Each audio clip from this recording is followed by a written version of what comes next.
Greetings, Nitro, and Happy New Year. Denny Kokobeck here from Northern Rehab. Pleasure to present another video presentation for you guys for the beginning of the year, and hopefully going forward we'll have some more regular versions. When last we met, Alicia and I had the chance to talk about some foam rolling and some soft tissue recovery work, and today at the request of one of our members, Trish, asking about the Vibrum 5-finger running shoes. My best Vanna White impersonation right there.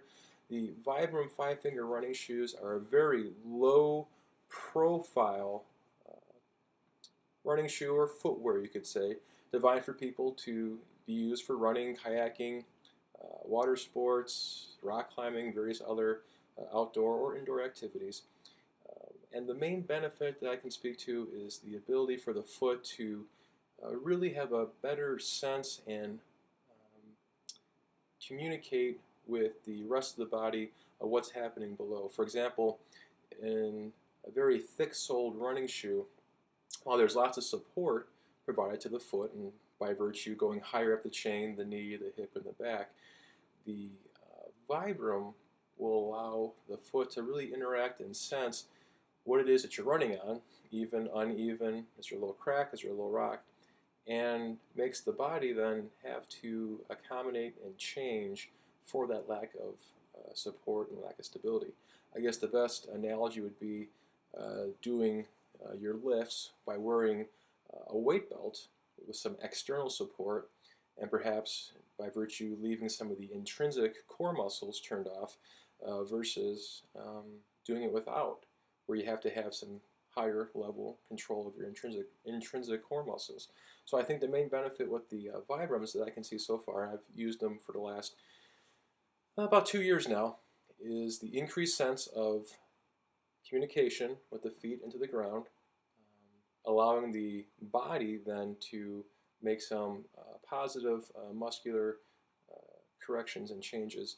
And two is that there is a very natural and smooth change to the running cycle, going from perhaps people who have a tendency to overstride and land with a heavy, and by heavy I mean potentially problematic heel strike, to a running cycle where you're running and striking more through the arch to the midfoot of your of the shoe, allowing for a softer landing by virtue of self-preservation, which is always a wonderful motivating factor, and that's going to allow you to have better propulsion on the back part of the gait cycle, and hopefully able to provide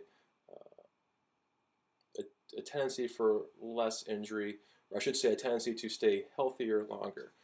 Now, the couple caveats, as always, emptor caveat, buyer beware, is that one, we're not quite sure of the long-term effects throughout a wide range of people. What I'm trying to say is that for somebody who has knee pain or a history of knee pain, hammer toes, bunions, bunionectomies, other procedures, or just conditions that sometimes provide some pain or discomfort, or just caution, we're not quite sure what the effects are going to be in running with those. With that being said, I can speak to some positive reports from people, close friends as well as some patients who've had more chronic plantar fasciitis type symptoms, who in adopting the 5-finger footwear and in having those natural changes in stride have had those symptoms then go away. There might have been some need for some other self-management, some therapy along the way, but that seemed to be the last little bit that got them over the hump, and in several cases completely pain-free. But again, we're not sure for other conditions what the effects are, but I'm personally and professionally curious about them. I've been using them myself for some training and can speak to some positive observations. But again, the global research, the truly scientific research, is yet to fully weigh in. I have had some contact with the Vibrum themselves through a department, and they inform me that they have some other studies, some longer studies, and hopefully some good randomized controlled trials currently underway, so stay tuned for that. The other thing I can speak to is another caveat, is that I did wear these during our team's, Northern Rehab's dodgeball outing we had just end of last year through the Ben Gordon Center at the Sycamore Fieldhouse. Our team took second place, and there was some fierce competition.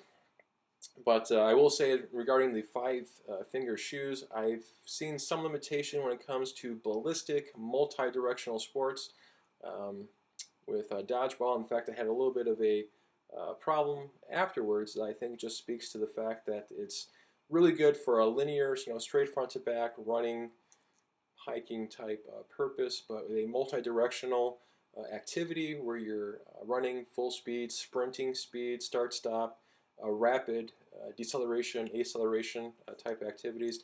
I'm not sure I would wear these for that. I think perhaps getting back to a good running shoe with support and stability might have been just me. I don't know, but again, better to err on the side of caution.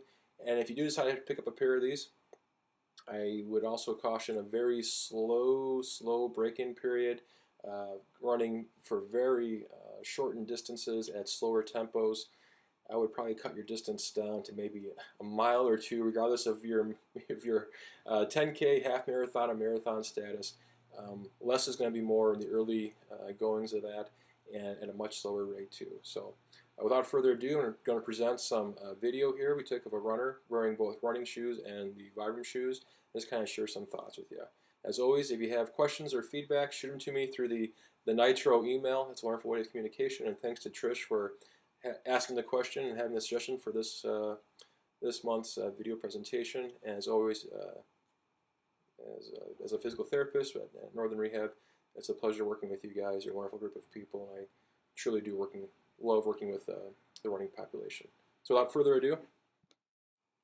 Okay, folks, here we go. What we have here is a person wearing traditional running shoes. And the first thing we're going to notice here is that on heel strike, heel comes down, knees are fully straight. Not the most advantageous position for the body to help try and absorb ground reaction forces, the forces of body weight and gravity into the ground and the ground pushing back up. Now here we go with the Vibrum 5 fingers.